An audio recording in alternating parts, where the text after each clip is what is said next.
Ser Podcast. Hola, soy Antonio Martínez y estás escuchando el podcast de Sucedió una noche.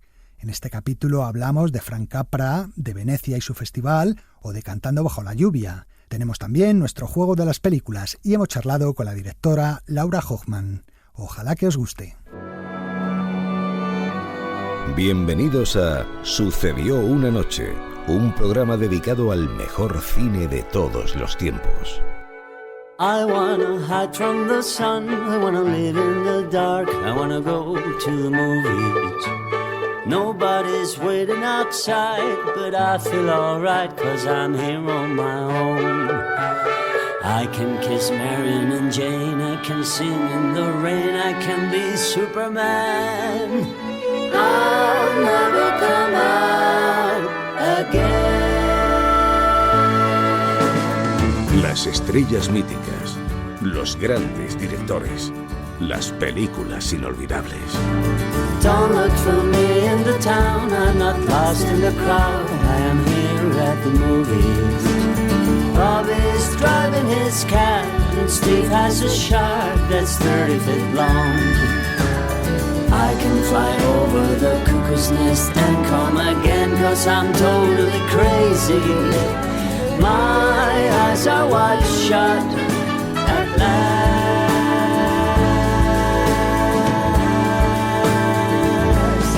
Dirige y presenta Antonio Martínez. Muy buenas a todos y bienvenidos a Sucedió una noche, el programa de la SER dedicado al cine clásico. Comenzamos hoy la 7ª temporada del programa y lo hacemos con una novedad importante. Los 2 últimos años hemos formado parte como sección del programa El Cine en la SER que dirige nuestra compañera Pepa Blanes. Esta temporada, en cambio, recuperamos nuestra duración habitual de 1 hora y nos separamos, amigablemente, eso sí, del Cine en la SER para tener nuestro propio programa. Ellos se seguirán encargando de los estrenos y de las noticias cinematográficas y nosotros nos dedicaremos básicamente al cine clásico. Vuelven así nuestras secciones ya conocidas y alguna nueva también. Y para que os hagáis una idea de lo que os hemos preparado para este primer programa de la temporada, os diré, por ejemplo, que vamos a hablar de uno de los grandes directores de la historia del cine americano. Algo como Capra, ya sé. ¿Qué le pasa a Capra? Pues que se cumplen 30 años del fallecimiento de Frank Capra y nosotros vamos a recordar su figura y sus películas. También viajaremos a una ciudad muy cinematográfica donde ahora mismo se está celebrando uno de los festivales más importantes del calendario cinematográfico. Oh, Venecia es un lugar increíble. ¿En qué lugar se pueden pescar truchas desde la cama? Y vamos a inaugurar una nueva sección con nuestro detective Jack Bourbon, que irá repasando cada semana las películas musicales más importantes de la historia, empezando desde hoy con el musical por excelencia del cine clásico. ¿Su película preferida? Cantando bajo la lluvia. Nunca me canso de verla. Tendremos unas cuantas cosas más, pero este sumario ya va largo, así que si estáis listos, empezamos. I wanna hide from the sun, I wanna live in the dark, and I'll never come back. El espectáculo está a punto de comenzar, pero no se alarmen ustedes, no les cobraremos la entrada. Lo que el cine nos dejó. Es tan difícil ser alguien que la gente no olvida. En Lo que el cine nos dejó, hablamos de aniversarios y efemérides relacionados con las grandes películas y los mitos cinematográficos. Hoy vamos a recordar a uno de los grandes directores de la historia del cine. Este viernes 3 de septiembre se han cumplido 30 años de la muerte de Frank Capra, autor de títulos como Qué bello es vivir, Caballero sin espada o la película que da título a este programa, Sucedió una noche.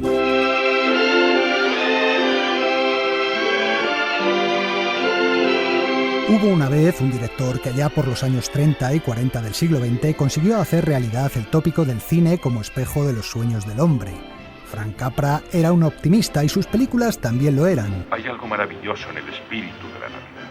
Hay que ver lo que hace la gente. Y yo me pregunto, ¿por qué no puede ese espíritu durar todo el año? Si todos los Juan Nadie hiciéramos que ese espíritu durara 365 días al año, desarrollaríamos tal fuerza, crearíamos tal ola de buena voluntad que ninguna fuerza podría oponerse a nosotros.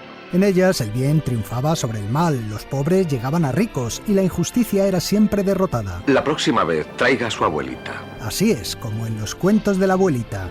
De hecho, así le llamaba Berlanga, gran admirador de su cine, la abuelita Capra. Fue el director de Los buenos sentimientos y del sueño americano, el hombre que transmitía sus valores, la libertad del individuo y la lucha de la gente sencilla contra el poderoso. Me gusta mucho este país. No me gustan algunas cosas de aquí, pero me gusta que una persona pueda decir lo que quiera y hacer lo que quiera sin que nadie pueda prohibírselo. Y eso es bueno. Sin duda.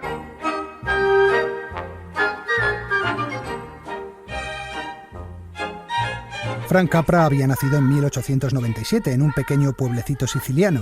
Sus padres eran campesinos pobres y analfabetos que emigraron a Estados Unidos cuando él tenía 6 años.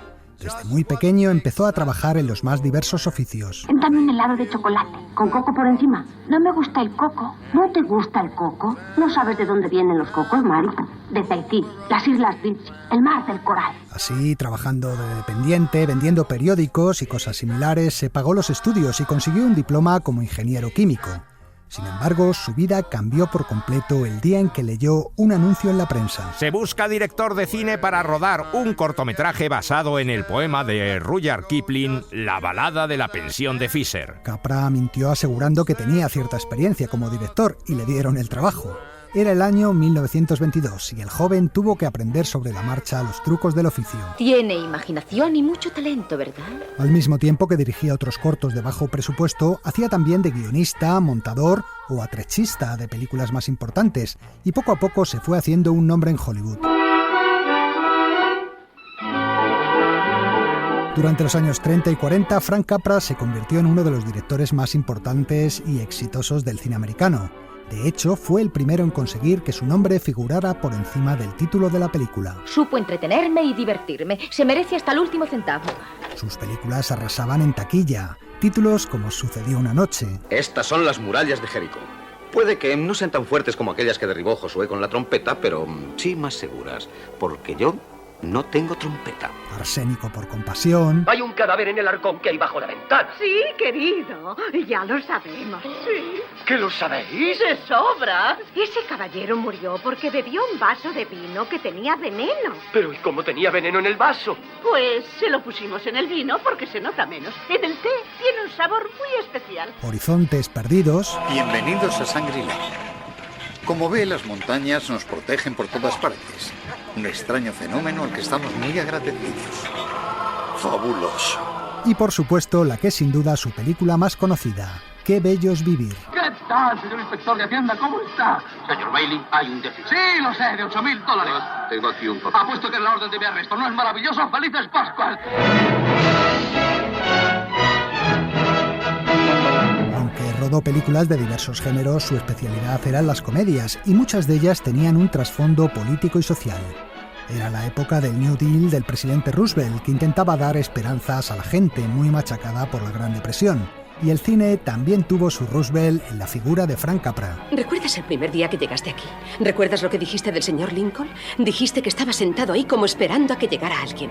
Tenías razón. Esperaba un hombre que comprendiera su trabajo y lo llevara hasta el final. Eso es lo que estaba esperando. Creo que te estaba esperando a ti.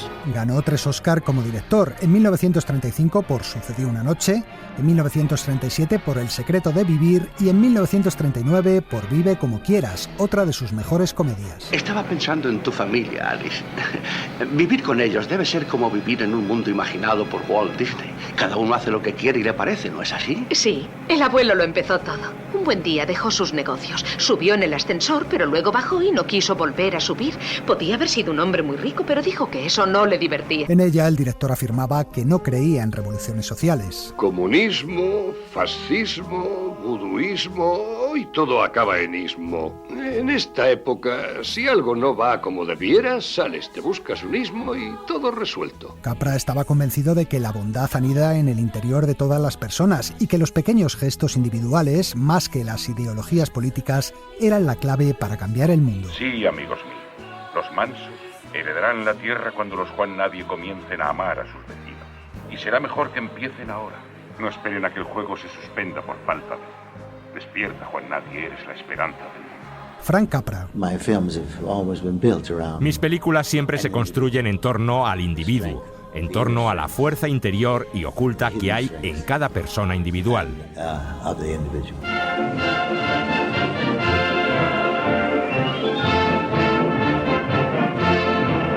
Frank Capra creó su propia productora y le puso por nombre Liberty Films, como si quisiera remarcar uno de los grandes valores americanos que él siempre defendía. Los chicos olvidan lo que significa su país si solamente leen sobre la tierra de la libertad en los libros de historia. Y se harán hombres y lo olvidarán aún más. La libertad es demasiado valiosa como para estar enterrada en los libros. Los hombres deberían sentirla todos los días de su vida y decir: yo soy libre. Caballero sin espada, Juan Nadie, El secreto de vivir... En todas estas películas Capra nos habla de la libertad, de la justicia, de la solidaridad entre las personas. Amigos que estáis aquí, los que necesitáis mi ayuda, en pie. Mi plan es muy sencillo. Daré a cada familia 10 acres, un caballo, una vaca y simientes. Si lo trabajan durante 3 años, será suyo. Bien. Si esto es una locura, tal vez sí, deba ser internado, pero no lo creo. Con el paso del tiempo, sin embargo, América cambió y el cine también lo hizo. Sus críticos achacaban cada vez más a Capra un exceso de sensiblería. Cuando el país necesita hombres que sepan y que tengan una valentía que jamás han tenido, él viene a decorar un asiento y a llevarse honores. El público también fue dándole la espalda. En 1961, consciente de que su cine era ya de otra época, decidió retirarse. Su última película fue Un gángster para un milagro, con Glenn Ford y Bette Davis de protagonistas. Te presento a Annie, la duquesa de las manzanas. Bueno, ¿qué eres tú, un primo? Quiero decir que si eres un filantrópico. Mira, Dandy, hay 1 millón de almas caritativas haciendo cola para ayudar a los seres desamparados como Annie. Frank Capra vendió su productora y en los años siguientes se dedicó a escribir su biografía y a dar conferencias por todo el mundo explicando la esencia de su cine. El arte de Frank Capra es muy simple. Es el amor por la gente sencilla, al que hay que añadir 2 ideales también muy básicos: la libertad de cada individuo y la importancia que tienen todas y cada una de las personas. Ahí tienes los cimientos de mis películas. También recibía numerosos homenajes y condecoraciones. Los muchachos me han pedido que le diga unas palabras. Me han pedido que le diga... Bueno, ellos piensan que usted es un tipo estupendo y no es por halagarle. Frank Capra pasó los últimos años de su vida retirado en su rancho de California. La mañana del 3 de septiembre de 1991 no se despertó. Tenía 94 años y había sufrido un ataque al corazón mientras dormía. Han pasado 30 años desde entonces. Hoy en día resulta interesante observar cómo muchas de sus películas, en especial las más críticas, conservan su vigencia a lo largo de las décadas, y muchos espectadores, incluso jóvenes, se saben de memoria sus diálogos. Voy a hablar de nosotros, la gente normal, los Juan Nadie. Si les preguntan cómo es el Juan Nadie corriente, no podrían decirlo porque es 1 millón de cosas. Y es que Frank Capra fue un director de películas inolvidables, de esas que te acompañan a lo largo de toda tu vida. Por eso no es extraño que durante las Navidades, en las televisiones de todo el mundo, se siga emitiendo Qué bello es vivir, probablemente la película más bien intencionada de la historia del cine. Mira, papá, la maestra dice que cada vez que suena una campanilla, le dan las alas a un ángel. Y es verdad. Es verdad.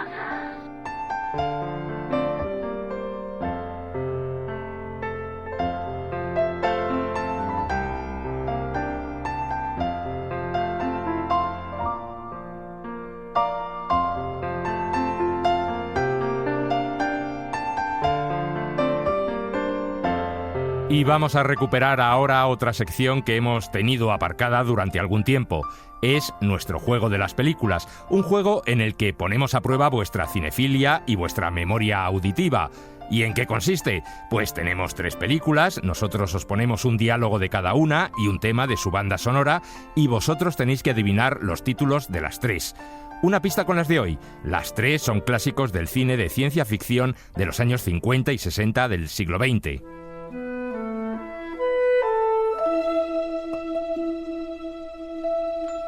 Hay muchas leyendas extrañas en el Amazonas.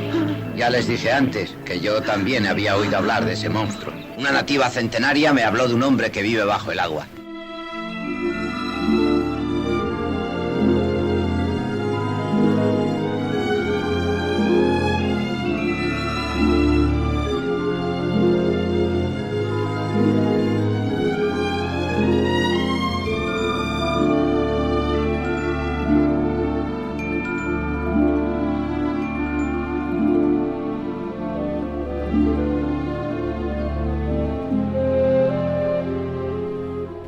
Simon, su mano está fría como el hielo. No entra en calor cuando la toco. Estamos bajo tierra. Hace mucho frío. Pero con tu mano no sucede lo mismo. Se calienta cuando la toco y la suya no. Ahora ya pueden hablar, pero no muy alto. Aquí no tienen ojos. Se refiere a las cámaras de televisión. Nos ven en otros sitios, pero no conocen nuestro escondrijo secreto. ¿De quién habláis? De los maestros.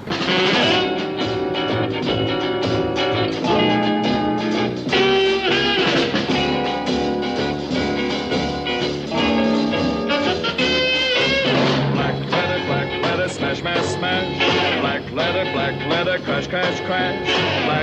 Black leather, kill, kill, kill. I got that feeling, black leather rock.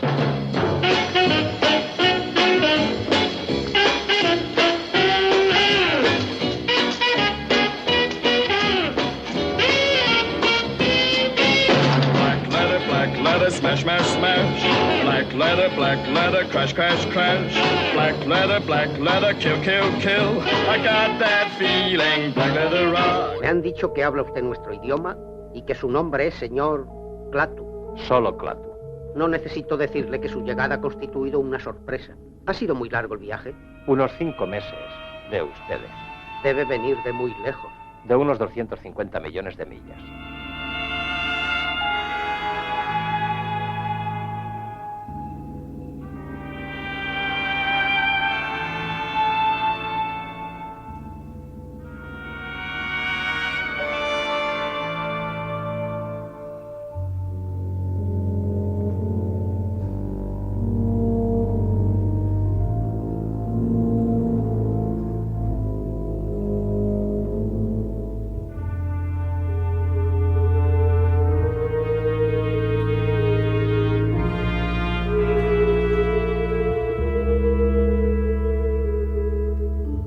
Bueno, ¿qué tal se os ha dado? ¿Habéis adivinado las tres? Las tres películas, como apuntaba Helio, eran clásicos del cine de ciencia ficción de los años 50 y 60.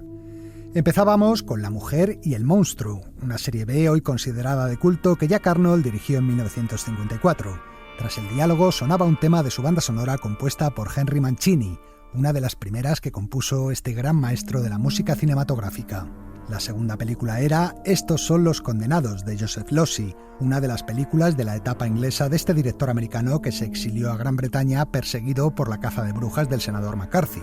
La canción que escuchábamos tras el diálogo era el tema que cantaban los pandilleros de la película, Black Leather Rock.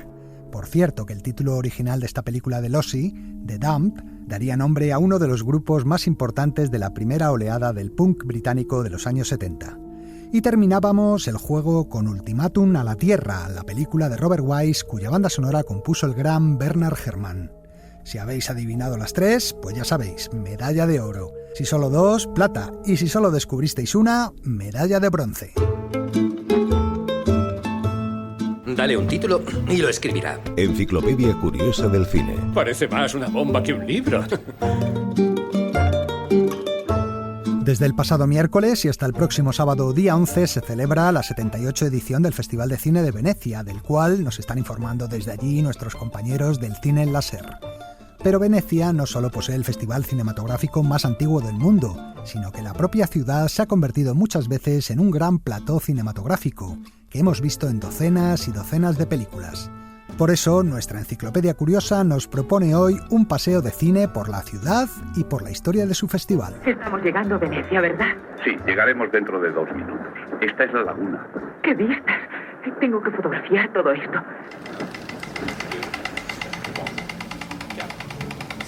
Parece ser que fue Alexandre Promio, el operador de los hermanos Lumière, que trajo el cine a España, el primero en filmar la ciudad para el cine en 1896, con unas tomas de los canales venecianos mientras paseaba en góndola, unas tomas con las que, de paso, inventó el travelling. Pero si pensamos en Venecia en el cine, la primera imagen que nos viene a la cabeza es la de Dirk Bogarde en la película Muerte en Venecia de Visconti. El señor va al Lido, ¿no? Sí, pero primero quiero ir a San Marcos. Allí cogeré el Vaporetto. En San Marcos no puede coger el Vaporetto. ¿Por qué no? Porque el Vaporetto no acepta equipaje. Eso es cosa mía. ¡Dé la vuelta!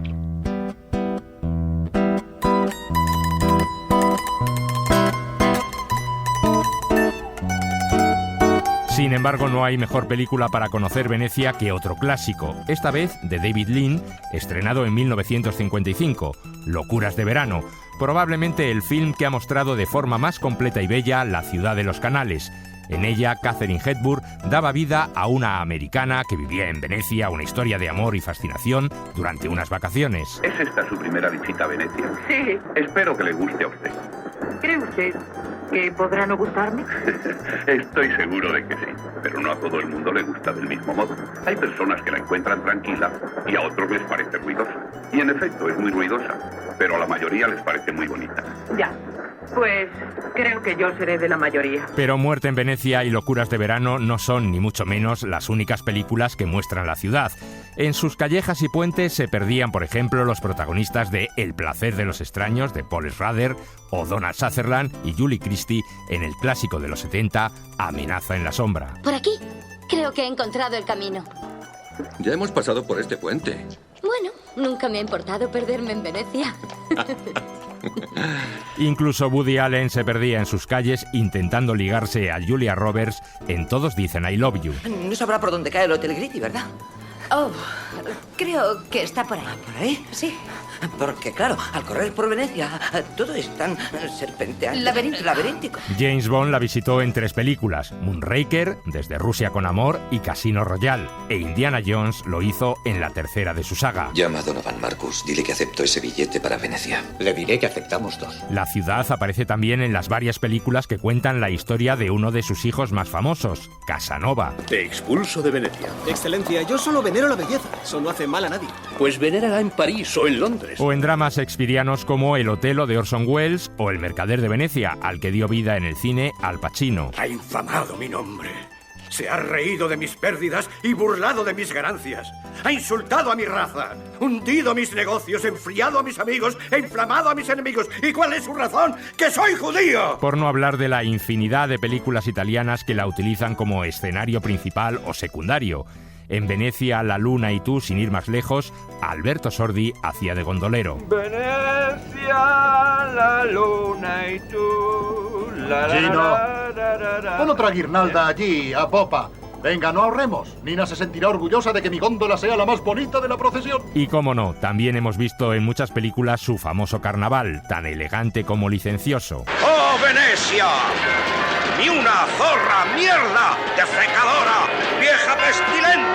Te ordenamos con sudor y fatiga que florezcas para el que te sabe acoger. Con todas estas películas y otras muchas, hemos ido dibujando en nuestra mente una geografía que convierte a Venecia en algo familiar, aunque nunca hayamos estado allí.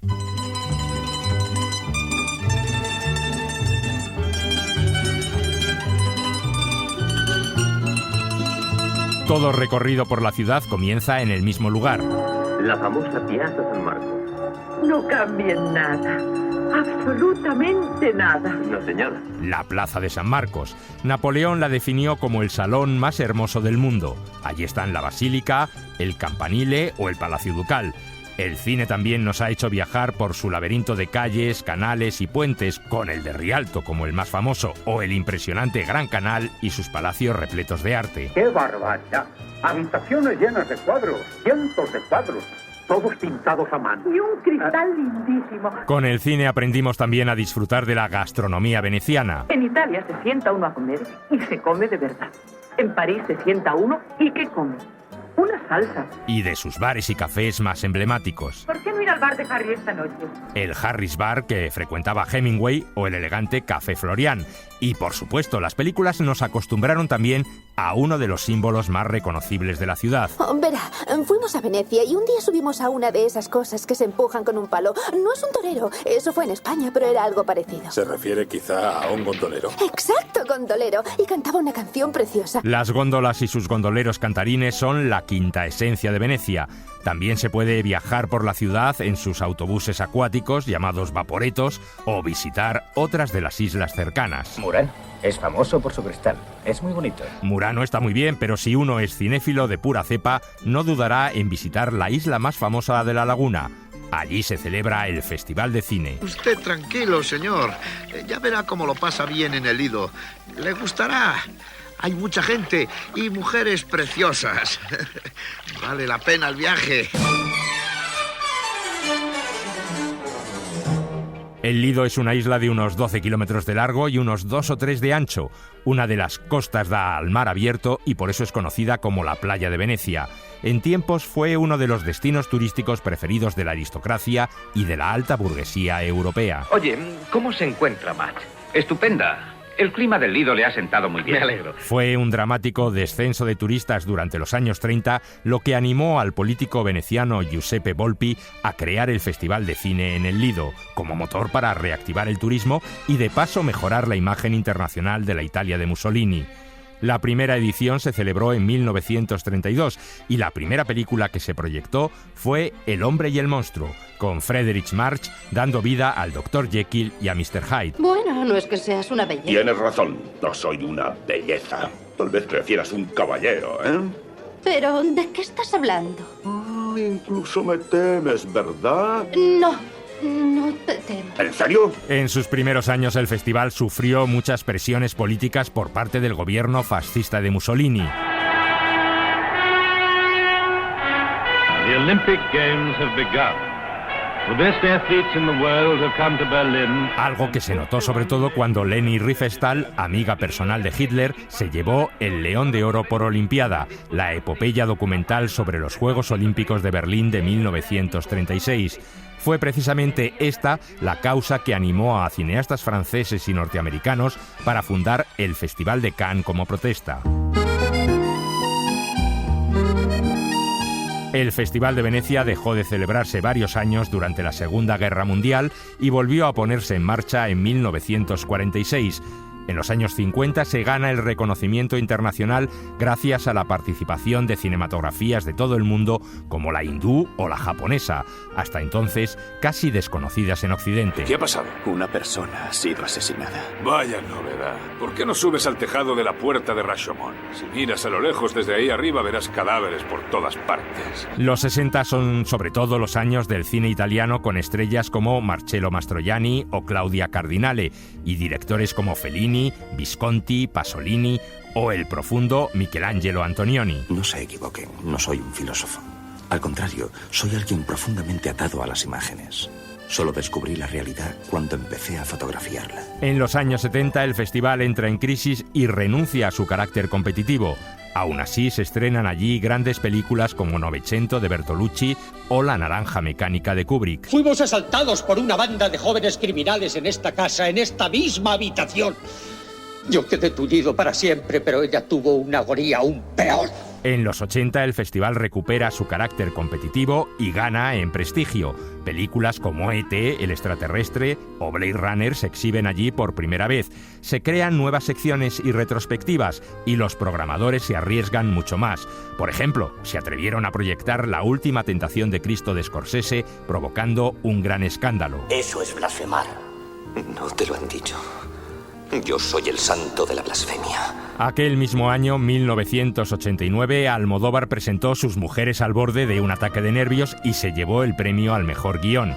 El cine español nunca ha ganado el León de Oro a la mejor película, pero ha tenido muchos españoles que han brillado en el palmarés con otros galardones. Bardem con Calle Mayor, Berlanga con Calabuch o Vigas Luna con Jamón Jamón. Almodóvar tiene también un León de Oro honorífico. Amenábar obtuvo el premio al mejor director por Mar Adentro y Javier Bardem ganó la Copa Volpi al mejor actor en 2 ocasiones, por Antes que anochezca y también por Mar Adentro. Ay, Venecia.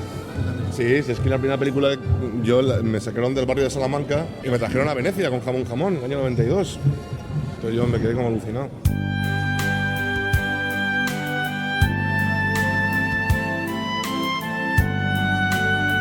En las últimas décadas, el Festival de Venecia ha destacado por la presencia de muchas estrellas americanas, algunas bastante asiduas como Nicole Kidman, Johnny Depp o George Clooney, al que una vez intentaron casar durante una rueda de prensa. Victoria, vuoi tu prendere il qui presente? Is he really a priest? George Clooney. Just say it. Sí. No sabemos si una boda, pero en las películas, una visita a Venecia incluye casi siempre una inolvidable historia de amor. Antes de irnos de Venecia, vuestros labios se habrán unido. Pero si eres aficionado al cine, sabes que la temporada de festivales comienza aquí y los grandes títulos del año desfilan por Venecia antes que en ningún otro sitio. Por eso, la ciudad de los canales siempre tendrá un hueco importante en nuestro corazón cinéfilo. Grazie, il nostro tempo è scaduto. Grazie.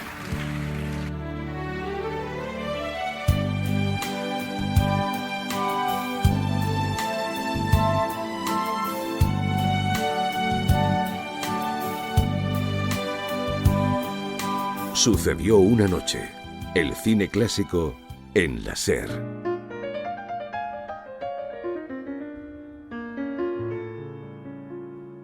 Gather round me, everybody.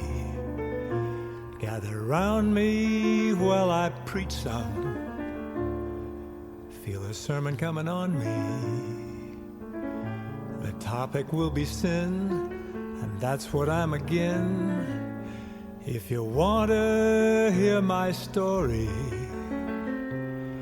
then settle back and just sit tight while I start reviewing the attitude of doing right. You got accent, actuate the positive and elim, annate the negative and latch on to the affirmative and don't mess with Mr. In between. You gotta spread joy up to the maximum and bring gloom down to the minimum and have faith or pandemonium liable to walk upon the scene. To illustrate my last remark, Jonah in the whale, Noah in the ark. What did they do just when everything looks so dark?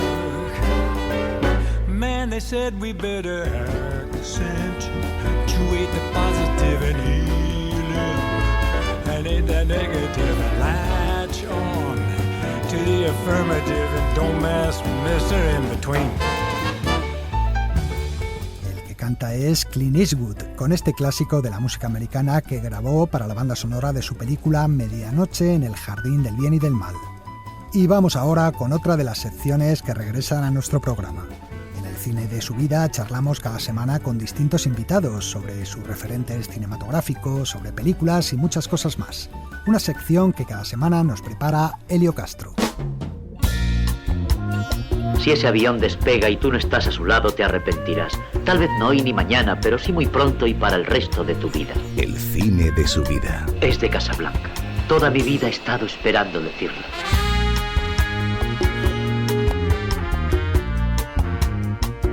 Y nuestra invitada esta semana es la directora sevillana Laura Hochman, la autora de documentales como Antonio Machado, Los días azules o Tierras solares, sobre el también poeta Rubén Darío. Laura Hochman acaba de rodar un nuevo documental sobre la escritora María Lejárraga, una mujer que tuvo una vida apasionante. Fue diputada en las Cortes durante la Segunda República Española, autora teatral, guionista de cine en España y en Hollywood, pero siempre tuvo que firmar sus trabajos con el nombre de su marido, Gregorio Martínez Sierra. Y fue la autora también de una obra teatral que se ha llevado al cine varias veces, Canción de cuna. La última versión la dirigió José Luis García en 1994. De todo ello hemos charlado con Laura Hochman.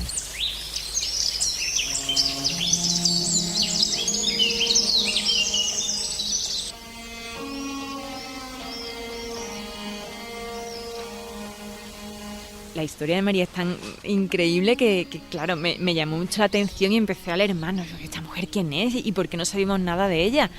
Entonces, claro, empiezo a leer, empiezo a ver todas las cosas que hizo, pues que es la libretista de El amor brujo, de muchísimas obras de Falla, de Turina, que fue diputada en la Segunda República, que fue una de las precursoras e impulsoras del feminismo en España y del sufragio femenino. Fundó la revista Helios con Juan Ramón Jiménez.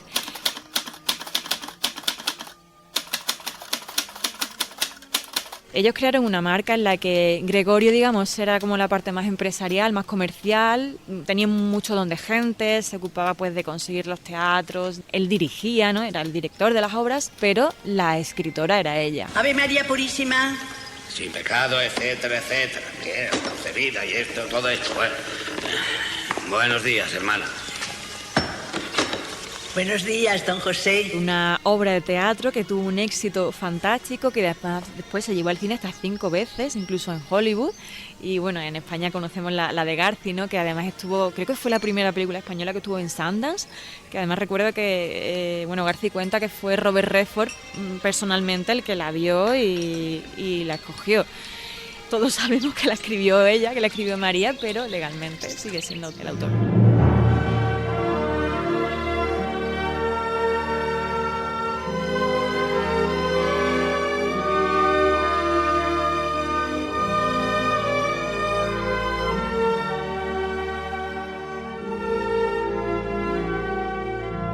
Bueno, es que María Lejárraga fue guionista de Hollywood. Claro, lo que pasa que el que estaba en Hollywood era Gregorio y por carta él se conservan esas cartas en las que él le pide guiones, que termine este guión, que se está retrasando mucho, pero la guionista de todas esas películas que se llevaron al cine en Hollywood era ella. Oh, no tiene igual esta noche especial, la llamamos Bella Noche. Ella vivió casi 100 años y bueno, ya después de la guerra, de haberlo pasado fatal, de estar en la miseria, pues ella con 70 y largos años pues decide empezar otra vez y entonces decide irse a hacer las Américas. Ella lo escribe así por carta, ¿no? Irse a Hollywood a probar suerte. Ya había muerto Gregorio, entonces ella ya va con el nombre de María, porque claro, ella ya era una guionista consagrada de Hollywood, lo que pasa que bajo el nombre de Gregorio. Entonces, bueno, ella ya con su propio nombre decide irse a probar suerte y le presenta guiones a Walt Disney. Uno de los que le presenta es Merlín y Viviana. Walt Disney lo rechaza, pero al cabo de muy poquito tiempo ruedan, se hace La Dama y el Vagabundo. Y María, bueno, eso le sienta fatal porque resulta que es exactamente el mismo guión que había escrito María, solo que le habían cambiado el nombre y María, los personajes eran 2 gatos y aquí lo sustituyen por perros. Pero Merlín y Viviana, pues al final fue La Dama y el Vagabundo. Pero yo les digo, amigas mías, no se avergüencen ustedes de la pelea. No les dé rubor proclamarse de una vez para siempre feministas. Están ustedes obligadas a serlo por ley de la naturaleza. Una mujer que no lo sea es un absurdo tan grande como un militar que no fuese militarista o un rey que no fuese monárquico. ¿Vas a publicar eso? Desde luego que sí. ¿Estás segura? Más que nunca. Y además con la firma de Gregorio Martínez Sierra. ¿No quiere ser lo que yo soy? Pues a partir de ahora será feminista. Bueno, a mí me gusta no quedarme solo, no hacer una biografía, no quedarme solo en el personaje, sino aprovechar esos personajes para contar historias que trasciendan a ellos, ¿no? Y María, el caso de María era perfecto para poder hablar de todas esas mujeres que hicieron cosas increíbles, sobre todo en esta época de los años 20 o de la Segunda República y de las que prácticamente no sabemos nada y no aparecen en los libros de texto y que si las hemos olvidado. Este documental pretende un poco reparar eso, hacer una historia completa, ¿no? Porque al final hemos estado estudiando o aprendiendo una historia que estaba sesgada. Y la idea de hacer este documental es esa, es contar una historia completa, es reparar esa anomalía. Caminante, son tus huellas, el camino y nada más. Caminante, no hay camino, se hace camino al andar. Al andar se hace camino y al volver la vista atrás se ve la senda que nunca se ha de volver a pisar. Caminante, no hay camino, sino estelas en la mar. Con Los Días Azules hemos hecho un trabajo muy bonito, realmente no ha salido de nosotros, han sido los propios institutos los que nos han empezado a pedir muchísimo el documental, a invitarme a mí para que haga coloquios con los chavales. Los profesores y profesoras de literatura me adoran. Es muy divertido siempre y es muy bonito porque en los cines, cuando voy a las proyecciones, siempre hay un grupo de chicos de instituto que me dicen: venimos porque nuestro profesor no nos ha dicho que vengamos.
música que Ennio Morricone compuso para El furor de la codicia, un thriller francés de los años 70 protagonizado por Jean-Paul Belmondo y Omar Sharif. Y con su música de fondo damos paso a una nueva sección para esta temporada que hemos titulado Aquellos bailes, aquellas canciones, y en la que vamos a repasar las mejores películas del cine musical. Nos la va a presentar un viejo conocido de los oyentes más veteranos, nuestro detective cinematográfico Jack Bourbon. Jack Bourbon presenta... Por esto es por lo que vine a este mundo, todo esto, música, cantar, bailar. Aquellos bailes, aquellas canciones.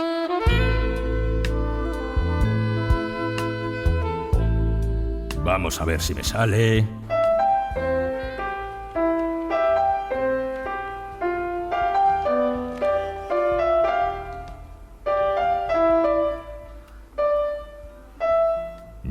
No, nada, que no hay manera. 5 años de conservatorio y esto es lo más que puedo hacer. ¿Qué tal, amigos? Hacía tiempo que no sabíais de mí, pero aquí estoy de nuevo para presentaros otra serie de películas, en esta ocasión musicales. La verdad es que la música no es lo mío. Ya veis lo mal que toco el piano. Canto menos que Adam Driver en Annette y bailando me tropiezo con mis propios pies desde que aquella puñalada que me dio un tipo en la pierna me dejó una leve cojera de por vida. Pero todo ello no me ha impedido disfrutar toda mi vida de uno de los géneros más entrañables del cine como es el musical.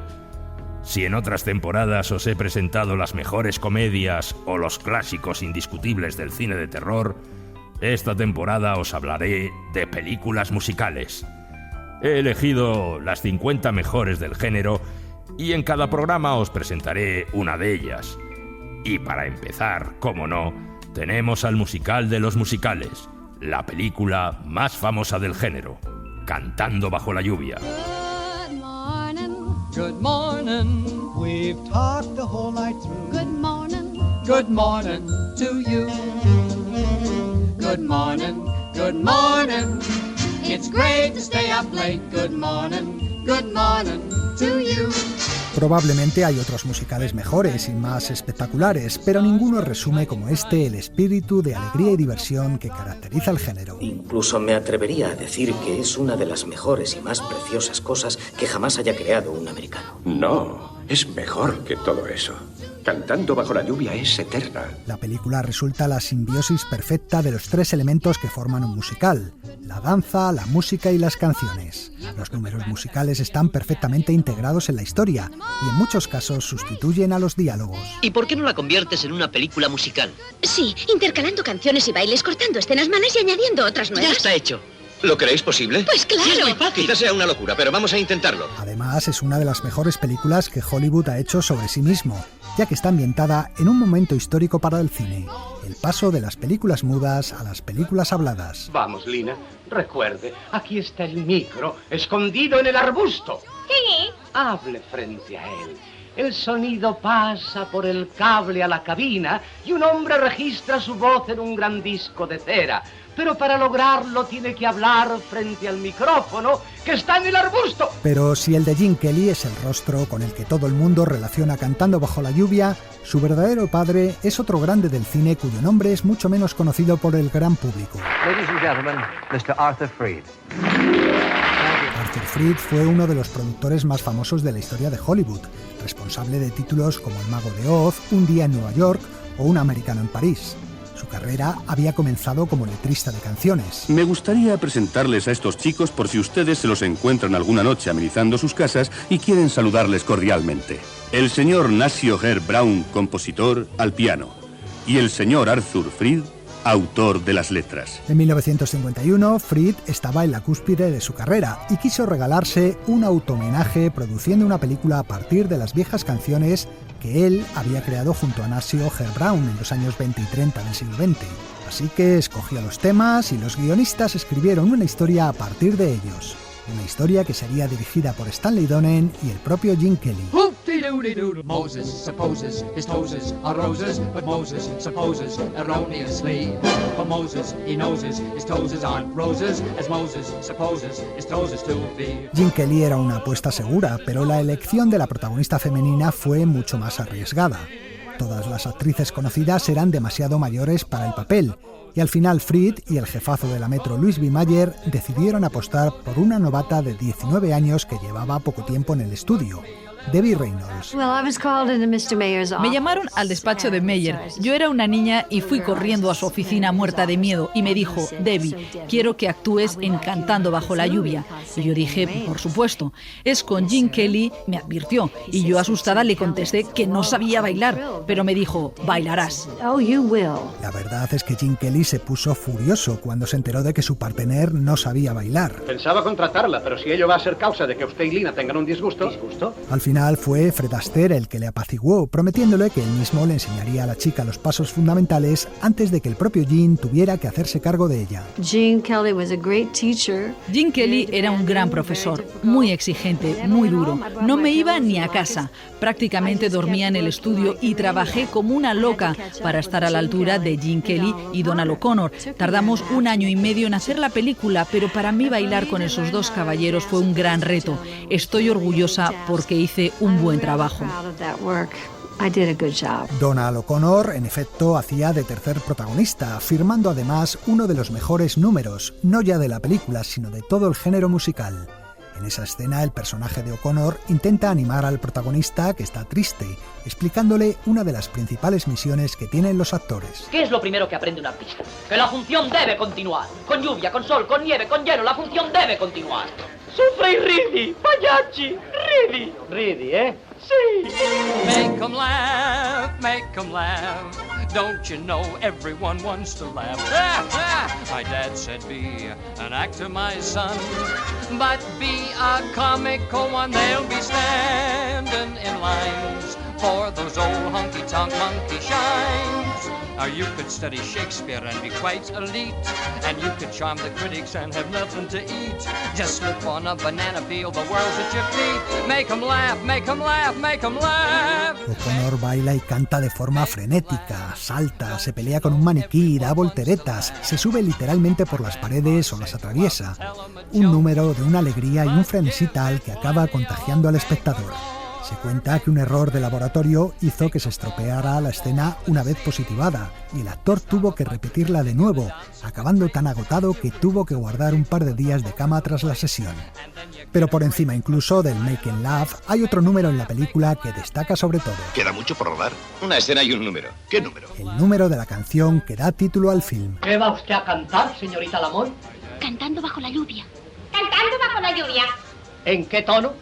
En la menor. La menor. En la menor.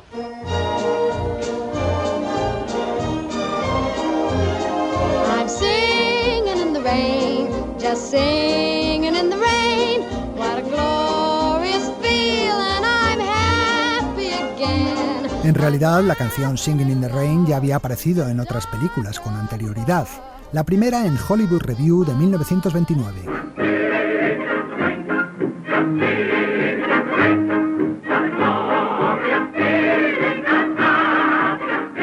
En esta película lo interpretaban a coro varias estrellas de la época, entre ellas Joan Crawford o Buster Keaton. Jimmy Durante volvió a interpretarla en 1932 en la película Speak Easily. You wrote that this morning? Yeah, it's something they remember. Y aquí la tenéis en la voz de Judy Garland en Little Nelly Kelly de 1940. Stormy clouds chase everyone from the place and come on with the rain. I have a smile on my face. Después vendría ya Cantando bajo la lluvia y años después la canción volvería a jugar un papel importante en otra película. Tú, Pete, comprueba el resto de la canción.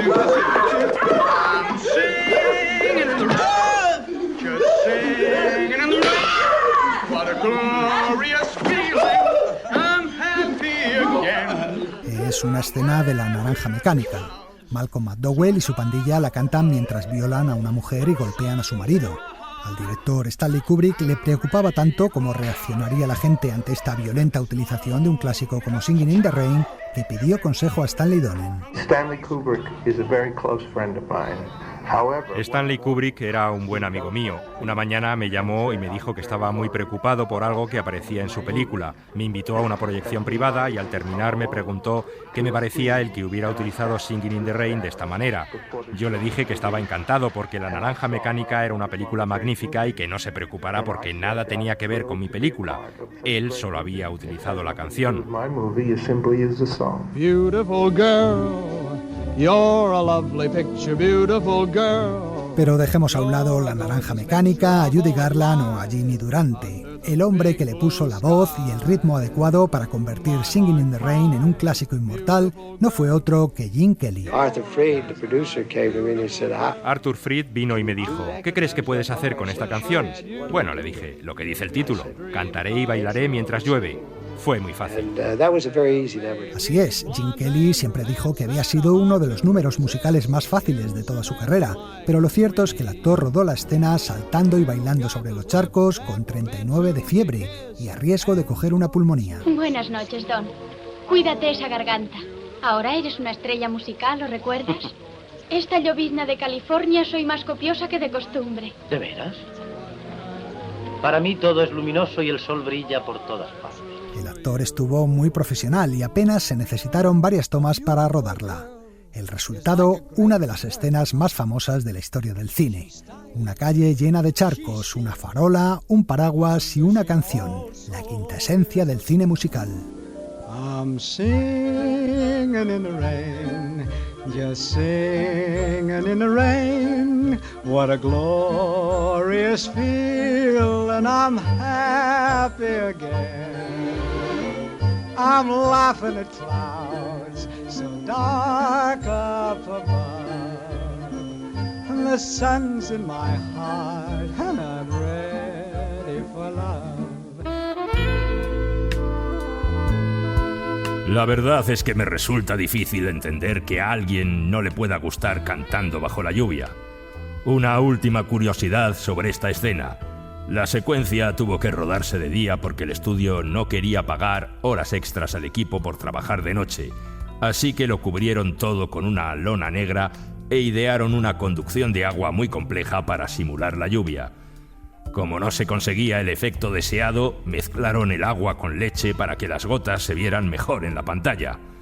En fin, amigos, hasta la semana que viene. Continuará. Pues esto ha sido todo por hoy. Nos vamos a despedir con más música. Durante esta temporada cerraremos cada programa con versiones de canciones de cine que nos gustan especialmente. Hoy lo hacemos con el cantante de jazz Peter Cincotti y esta versión de una de las canciones del musical Al Sur del Pacífico, que en 1958 dirigió Joshua Logan. Valley High se llama la canción. Y nada más, un saludo de Leo Castro y Antonio Martínez y hasta la semana que viene. Valley High may call you any night and any day. In your heart you'll hear it call you. Come away, come away. Valley High will whisper on the winds of the sea. Here am I, your special island. Come to me, come to me. Your own special hopes, your own special dreams bloom on the hillside and they shine in the streams.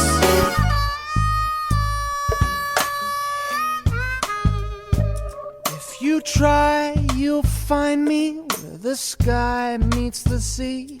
Here am I, your special island. Come to me, come to me.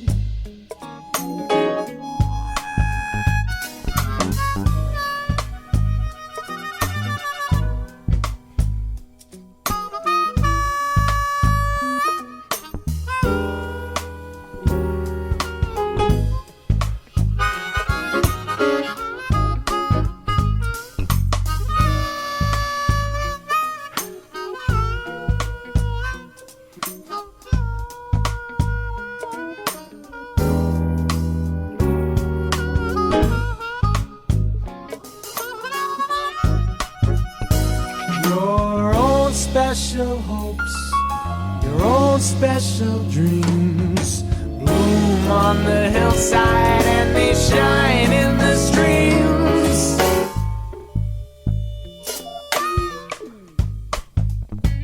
If you try, you will find me where the sky meets the sea.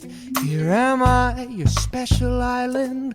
Come to me, come to me. Come to me. Come to me.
Cadena SER.